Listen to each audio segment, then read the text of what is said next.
Hey everyone, this is Prince Watercress, and welcome to a brand new Let's Play. This time around, it is Superboy 2, from the same people who brought you Superboy 1, Zemina. Originally on the MSX, and later ported over to the Sega Master System, or as it was called in South Korea, the only place it was released, the Samsung Game Boy.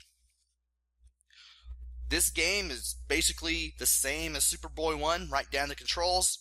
Kind of. The levels are obviously different. And much like how the original game was based on Super Mario Bros., the sequel is based on Super Mario Bros. 2, also known as Super Mario Bros. 2J, also known as Super Mario Bros. The Lost Levels. As much like the source material for this game, expect to see really interesting level layouts that are kinda like an obstacle course, and really cheap stuff going on just like in the original Superboy game. And guess what? This game isn't any better than the original. So let's get to the gameplay footage, shall we? And here we are at the title screen. Instead of saying press space or push space, we actually have push start. Well, that's an improvement. What's not an improvement is everything else. Even the demos are worse, because right now we're seeing Mario being very horrible at being Mario. That is not a very good sign of anything at all. He even dies in World 1-2, as you're about to see. It's like Mario just completely forgot how to Mario. Yeah, he totally forgot how to Mario. Anyway, it's time for World 1-1. And somehow I locked out and got a mushroom along the way, right at the very beginning. And if you need proof that the game is based on Lost Levels, well, look no more. Here you go. The controls are the same. You press 1 to jump, and you hold it down to get the best jump possible. If you let go before you reach your apex, you're going to be sinking like a stone back to the ground level. And you had to press 2 while moving in order to run. You don't have to hold the button down, you just have to press it while moving. And of course, the old get more height by holding the jump button down after leaping on an enemy glitch still exists. And of course, we will be taking advantage of it.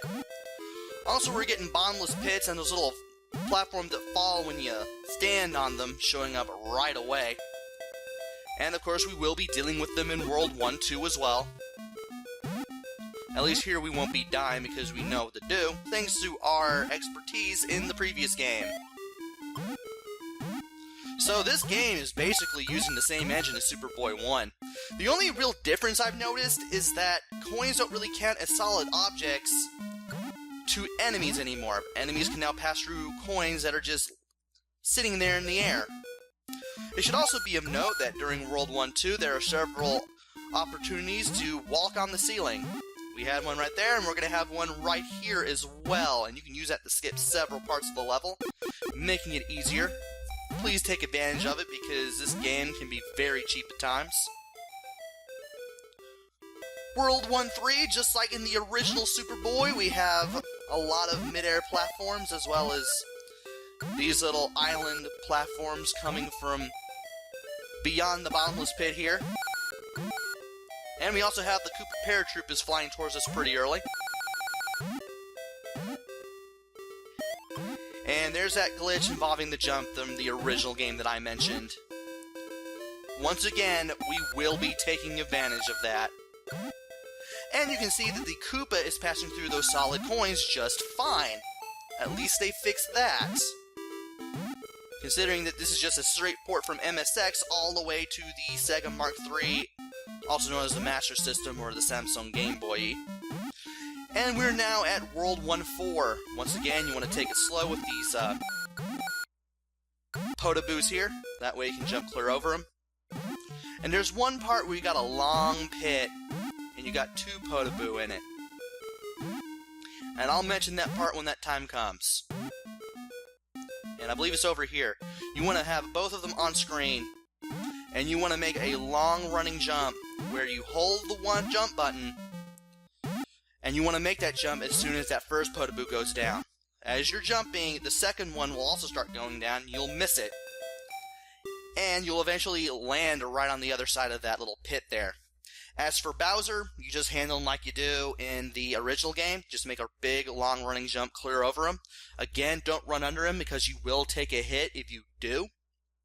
And thankfully, the game says, go, next stage, instead of the much more meme-erific, sorry, nothing, which I want to make fun of so badly. At least they changed that in the game, so a little bit of stuff is improved. But not much. Join me next time where I go through World 2, and just like in the original game, it does get a little more difficult. So until then, this is Prince Watercress. Take care, stay safe, and thanks for watching!